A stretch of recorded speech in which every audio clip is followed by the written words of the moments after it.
ధనస్సు వారికి కనుక చూసుకున్నట్లయితే మీకు మీ యొక్క రాశి నుంచి రెండవ స్థానంలో ఉండేటువంటి అధిక గ్రహాలు మూడులోకి మారుతున్నాయి. పంచగ్రహ కూటమి రెండులో ఏర్పడింది జనవరి మాసంలో, ఫిబ్రవరి మాసంలో మూడులో ఏర్పడుతుంది.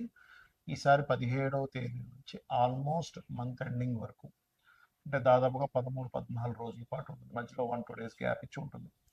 అలాగే అర్ధాష్టమ శని నడుస్తూ మీకు భాగ్యకేతువు సప్తమంలో గురువు నడుస్తున్నాడు. ఈ యొక్క గ్రహస్థితిని అనుసరించి మీకు ఎలా ఉండబోతుంది, ఏ దేవత ఆరాధన చేసుకోవాలి, ఏ విషయాల పట్ల మీరు జాగ్రత్త వహించాలనేటువంటి అంశాలు చెప్తుంది నేనైనప్పటికీ చెప్పిస్తుంది సాక్షాత్ లలిత అమ్మవారిగా భావిస్తూ.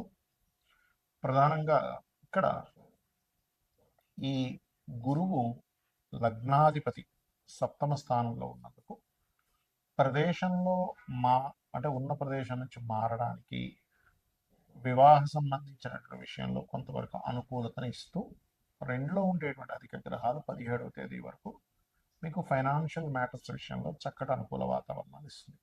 కాకపోతే ఈ మార్పు అనేటువంటిది మూడులోకి వెళ్ళినప్పుడు, అంటే 17వ తేదీ నుంచి అధికంగా ఉంటాయి మీకు మార్పులు. కాకపోతే ఈ 17వ తేదీ నుంచి కొంచెం ఎవరితోనైనా మాట్లాడేటప్పుడు, కమ్యూనికేట్ చేసి కొంచెం అగ్రెసివ్గా మీరు స్పందించడం జరుగుతూ ఉంటుంది. ఈ విషయంలో జాగ్రత్తగా ఉండాలి. బికాస్ ఆఫ్ మనస్థానంలో ఎప్పుడైతే శని భగవానుడు ఉన్నాడో, మనసు ఒక్కొక్కసారి అవతల వాళ్ళు ఏమన్నా అసలు మనం అవమానిస్తున్నారనే ఫీలింగ్ మనకు వస్తూ ఉంటుంది.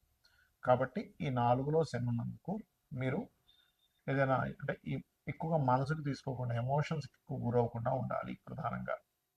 అట్లాగే మీ యొక్క సంతానం కూడా ఉన్న ప్రదేశం నుంచి వేరే ప్రాంతానికి వెళ్ళడము, మరియు కొంత క్రియేటివ్ రిలేటెడ్ మూలంగా ఈ నెల 17వ తేదీ లోపల కొంతవరకు క్రియేటివ్ రిలేటెడ్ మూలంగా కూడా దాని యోగాలు రావడం అనేటువంటిది చూపిస్తుంది.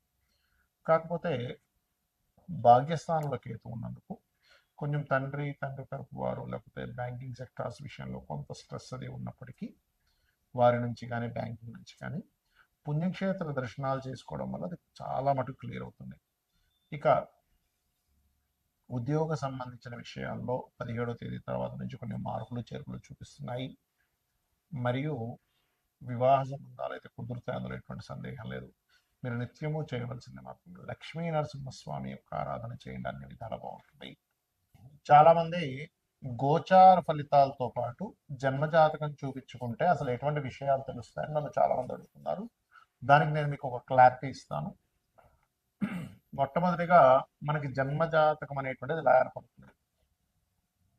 మనము పూర్వజన్మలో చేసిన కర్మలు, ఈ జన్మలో చేస్తున్నటువంటి కొన్ని నిర్ణయాల మూలంగా కూడా మనకి గ్రహాల యొక్క అనుకూలత ప్రతికూలత అనేటువంటిది లభిస్తుంది. గుర్తుపెట్టుకోండి. అయితే 90% ఆఫ్ పూర్వజన్మలో, ఒక 10-15% మనకి ఈ జన్మలో చేసేటువంటి ధర్మబద్ధంగా ఉండడం ఇట్లా జరుగుతుంది. అయితే ఇక్కడ ఏ గ్రహం బలంగా ఉంది, ఏ గ్రహం బలహీనంగా ఉంది, ఏ భావం బలంగా ఉంది, ఏ భావం బలహీనంగా ఉంది, ఏ భావం ఏ విషయాన్ని చెప్తుందని చెప్పేది జ్యోతిశాస్త్రం. అంటే దీనివల్ల మనకేమిటి అంటే, చూడండి, మన బాడీలో, మన శరీరంలో ఫలానా వైటమిన్స్ తగ్గాయి అని తెలుసుకున్నాక ఏం చేస్తాం? వైటమిన్స్కి కోసమని సమ్ టాబ్లెట్స్ తీసుకోవడం, పిల్స్ తీసుకోవడము, లేకపోతే ఫలానా ఫుడ్ తీసుకోవడము, ఫలానా ఫుడ్ ఆపడము చేస్తూ ఉంటాం కదా. ఎందుకు? శరీరం బాగుండడానికి. అలాగే మన జన్మజాతకంలో ఉండేటువంటి యోగాలను పరిశీలన చేసి ఏ భావం బలంగా ఉంది, బలహీనంగా ఉంది. ఉదాహరణకి వాళ్ళు శారీరకంగా బలహీనంగా ఉన్నారు అంటే లగ్నభావం బలహీనంగా ఉందని అర్థం. అప్పుడేంటి? ఆ లగ్నభావాన్ని స్ట్రాంగ్ చేయడానికి లగ్నాధిపతి ఎక్కడున్నాడని తెలుసుకొని దానికి సంబంధించిన దానాలు ఇవ్వడము, దానికి సంబంధించిన ఫుడ్ తీసుకోవడం చేస్తూ ఉంటాం. అలాగే ధనం ఎంత మనం ప్రయత్నం చేస్తున్నా ఇవాళ రేపు సొసైటీలో ఇబ్బంది పడుతుంది ఏదైనా ఉంటే ధనం కోసమే ముఖ్యంగా. దాని తర్వాత రుణరోగ శత్రువుల కోసం ఇబ్బంది పడుతూ ఉంటారు. అయితే ఇక్కడ ఈ ధనాధిపతి ఎక్కడున్నాడు అనేది ముఖ్యంగా తెలుసుకోగలగాలి. ధనాధిపతి కనుక బాగున్నట్లయితే, చాలా మంది చూడండి పెద్దగా ఏం చదువుకోలేదండి, కానీ ఏంటో ఆటోమేటిక్గా డబ్బులు వచ్చేస్తున్నాయి ఆయనకి, ఆ వ్యాపారం పెట్టాడు, ఈ వ్యాపారం పెట్టాడు అనుకుంటారు. అంటే చదువుతో సంబంధం లేకుండా ధనం వస్తూ ఉంటుంది కొంతమంది.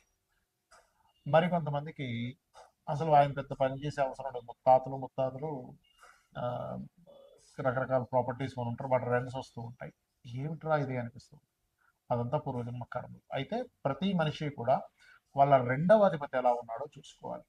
రెండవ స్థానాధిపతి కనుక బలహీనంగా ఉంటే వాళ్ళు ఎన్ని ప్రయత్నాలు చేస్తున్నా ధన విషయంలో పాపం వెనకబడుతూనే ఉంటారు.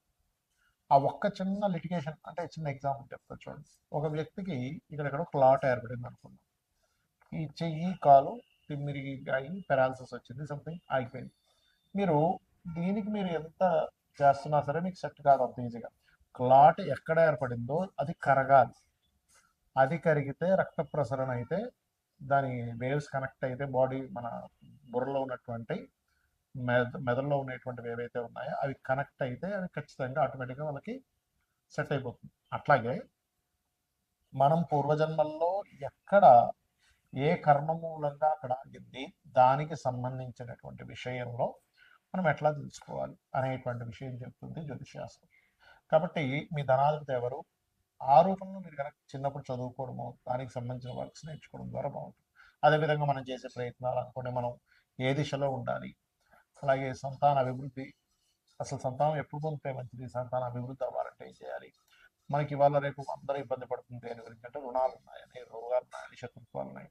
ఇవి అసలు ఎందుకు ఏర్పడుతున్నాయి, మనం ఏ కర్మ వల్ల వీళ్ళందరూ ఏర్పడ్డారు మన చుట్టూ, అలాగే వివాహం అసలు ఎప్పుడు చేసుకుంటే మంచిది, ఇలాగా అనేకమైన విషయాలు. అంటే ప్రొఫెషన్లో ఎందుకు ఎదగలేకపోతున్నాం, ప్రొఫెషన్లో ఎక్కువ చేంజ్ అయితే మంచిదా, విదేశాలకు వెళ్ళుంటే మంచిదా, లేనట్లయితే ఇన్వెస్ట్మెంట్స్ ఎప్పుడు చేస్తే మంచిది, ఇలా ఒకటి రెండని కాదు, అనేకమైనటువంటి అంశాలు.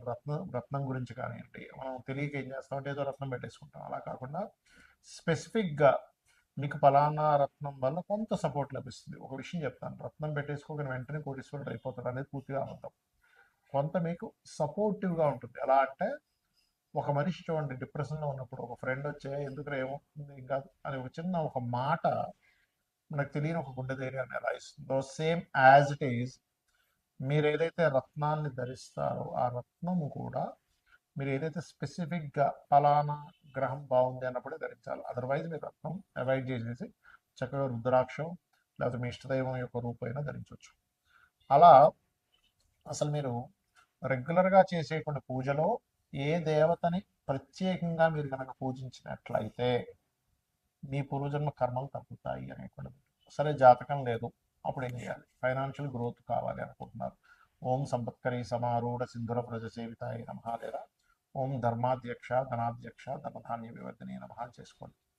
అలాగే అది అప్పులు ఉన్నాయి, ఓం అపర్ణాయ నమః చేసుకోండి. లేదండి నాకు ఉద్యోగ సంబంధించిన విషయంలో ఇబ్బంది ఉంది, ఓం మాణిక్య మకుటాకార జానుద్వయ విరాజితాయ నమః. అలా కాదు, ఎంత సంపాదిస్తున్నా లేకపోతే ఏం చేస్తున్నా నాకు హ్యాపీనెస్ లేదు, లేదా బిజినెస్ ఇంప్రూవ్మెంట్స్ అవ్వట్లేదు అనుకునేటువంటి వారు ఓం ఇంద్రగోప పరిక్షిప్త స్మరతోనా భజంగికాయే నమః అని మాత్రం చేసుకోండి. ఇలా ఒకటి రెండని కాదు, మీరు ఏదైతే అనుకుంటారో ఆ సంకల్పం మనసులో, అంటే మీరు పలానా ఉద్యోగం రావట్లేదని, ఓకే వివాహమే అనుకోండి, ఓం కామేశబద్ధ మాంగళ్య సూత్ర శోభిత కందరాయ. అంటే ఇక్కడ ఏంటంటే చాలా మంది చేస్తున్న మిస్టేక్ ఏంటంటే ఆ సమయం వచ్చిందో లేదో జన్మజాతకంలో చూసుకోకుండా అది రావట్లేదు అది అవ్వట్లేదు అని బాధపడుతూ ఉన్నారు. అంటే ఎలా అంటే ఉదాహరణకి ఒక విత్తనం వేసి ఒక భూమిలో ఒక విత్తనం వేసాం, చెట్టు వస్తుంది, మొక్క మొలుస్తుంది వస్తుంది. మొలుస్తున్నప్పటి నుంచే మనం చూస్తూ ఏమిటి కదా ఇంకా పళ్ళు రావట్లేదు, పుష్పాలు రావట్లేదు అంటే అట్లా అదొక ఏజ్ వచ్చిన తర్వాత ఇన్ని సంవత్సరాలకి అది పుష్పాలు ఇస్తుంది లేకపోతే ఫలాలు ఇస్తుంది అనే ఒక నాలెడ్జ్ ఉందనుకోండి, అప్పుడు హ్యాపీగా ఆ ఇన్ని సంవత్సరాల తర్వాత వస్తుంది అని ఒక ఫిక్స్ అయి ఉంటుంది. కాబట్టి ప్రతి జాతకానికి కూడా ఎప్పుడు వివాహం అవ్వాలి, ఎప్పుడు చేసుకుంటే మంచిది, ఎప్పుడు ఇన్వెస్ట్మెంట్స్ చేయాలి, ఏ రంగాల్లోకి వెళ్తే మంచిది, ఎందుకు ధన సంబంధించిన ఇబ్బందులు వస్తున్నాయని ఒక క్లారిటీగా ఒక జ్యోతిలాగా వెలుగుని చూపించేది, ఒక దారిని చూపించేది జ్యోతిషాస్త్రం. కాబట్టి మీరు తెలుసుకొని అమ్మవారి అనుగ్రహంతో మీరు చక్కటి ఆయురారోగ్యాన్ని పొందుతారని మనస్ఫూర్తిగా కోరుకుంటూ శ్రీమాత్రే నమః.